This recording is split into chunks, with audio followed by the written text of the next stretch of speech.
Shalom Ibu Bapak Saudara semuanya, senang hati saya bisa menyapa Anda semuanya di program Bible Everyday.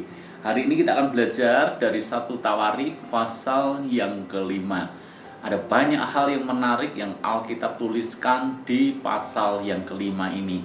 Khususnya kalau kita berbicara tentang hak kesulungan. Seperti yang kita tahu bahwa yang namanya hak kesulungan adalah hak yang sangat penting.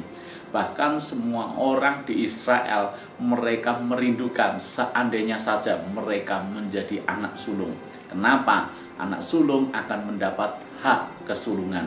Dan salah satu yang mereka inginkan adalah setiap kali anak sulung mereka mendapatkan bagian 2 porsi, artinya lebih dibandingkan dengan saudara-saudara yang lain. Ketika kita berbicara tentang Yakub yang memiliki 12 anak, saudara-saudara, sebagai anak sulung Ruben tentunya dia berhak mendapatkan hak kesulungan, mendapatkan 2 bagian.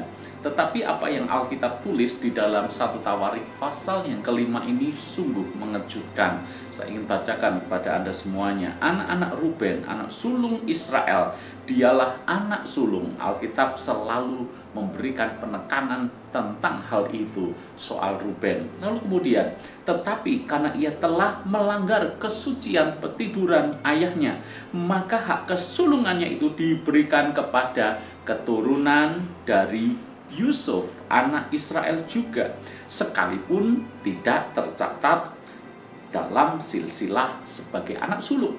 Ayat yang kedua, memang Yehuda lah yang melebihi saudara-saudaranya, bahkan salah seorang dari antaranya menjadi raja. Tetapi hak sulung itu ada pada Yusuf. Ini adalah hal yang sangat menarik untuk kita gali dan untuk kita pelajari.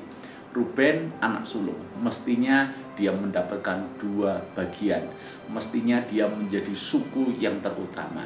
Tetapi nyatanya hak kesulungan itu berpindah kepada Yusuf. Pertanyaannya, kenapa Ruben kehilangan hak kesulungan? Alkitab mencatat karena Ruben melanggar kesucian petiduran ayahnya. Sebagai anak sulung, dia tidak bisa kasih contoh yang baik buat adik-adiknya. Dia tidak bisa kasih teladan buat suku-suku yang lain.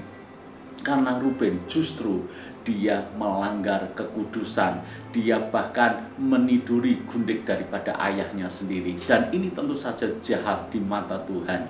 Makanya hak kesulungan daripada Ruben dipindahkan. Hati-hati buat kita semuanya. Seringkali Tuhan percayakan tanggung jawab yang besar kepada kita. Tetapi kalau kita tidak bisa kelola itu, kita sia-siakan itu, kita salah gunakan itu, maka akibatnya Tuhan akan memindahkannya kepada yang lain. Pertanyaannya, kenapa hak kesulungan itu justru jatuh kepada Yusuf, bukan kepada saudara-saudara yang lain, bukan kepada suku yang lain. Bahkan Alkitab kasih keterangan seperti ini, memang Yehuda lah yang melebihi saudara-saudaranya. Jadi di antara 12 suku Israel, Yehuda ini yang paling menonjol. Bahkan akhirnya dari keturunan Yehuda lah lahir raja-raja Israel. Yehuda yang menonjol. Kenapa justru Yusuf yang mendapatkan hak kesulungan? 2 porsi, 2 tanah pusaka diberikan kepada Yusuf dan keturunannya, yaitu Efraim dan Manasye. Kita tahu akan hal itu. Sekali lagi, kenapa Yusuf bukan yang lain? Ingat, Yusuf memang salah seorang anak Yakub yang termuda. Tetapi sikap dan tanggung jawab Yusuf itu bahkan melebihi anak sulung. Terbukti Yusuflah yang memelihara saudara-saudaranya, yang memelihara ayahnya, yang memelihara kelangsungan semua suku Israel ketika mereka berada di Mesir. Yusuf mengambil tanggung jawab sebagai anak sulung, memberikan rasa aman, memelihara, menolong suku-suku yang lain. Itu alasan kenapa Tuhan percayakan hak kesulungan itu justru kepada Yusuf. Saudara-saudara, apa yang kita bisa pelajari dari kisah ini? Tuhan memberikan tanggung jawab kepada kita. Ada yang dipercaya besar, tapi mungkin ada yang dipercaya kecil. Tetapi tidak soal seberapa banyak yang Tuhan percayakan kepada kita. Justru masalahnya adalah apakah kita bertanggung jawab atas kepercayaan yang Tuhan berikan itu. Apa gunanya Tuhan percayakan hal yang besar kepada kita, tetapi kita justru menyalahgunakan kepercayaan Tuhan itu. Seperti halnya yang terjadi kepada Ruben. Dipercaya sebagai anak sulung, tetapi menyalahgunakan itu. Dia justru tidak memberikan sikap seperti halnya seorang anak sulung. Sebaliknya, belajarlah dari Yusuf. Mungkin Yusuf bisa dikatakan salah seorang anak Yusuf yang termuda, tetapi lihat sikapnya, lihat tanggung jawabnya.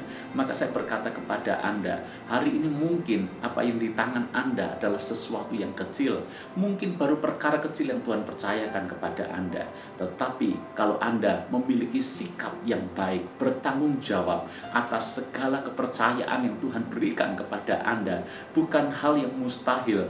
Tuhan akan lipat kali gandakan kepercayaannya kepada Anda, sehingga apa yang dikatakan firman Tuhan digenapi dalam hidup kita. Barang siapa setia dengan perkara kecil, maka dia akan dipercayakan perkara yang lebih besar. Sebaliknya, mereka yang tidak setia dengan perkara kecil, mereka juga tidak mungkin akan dipercayakan perkara yang lebih besar. Pertanyaannya kepada kita semuanya, sudahkah kita memiliki sikap yang benar ketika kita dipercaya Tuhan? Sudahkah kita bertanggung jawab atas setiap bentuk kepercayaan yang Tuhan berikan kepada kita? Belajarlah seperti Yusuf dan jangan sampai seperti Ruben. Tuhan memberkati.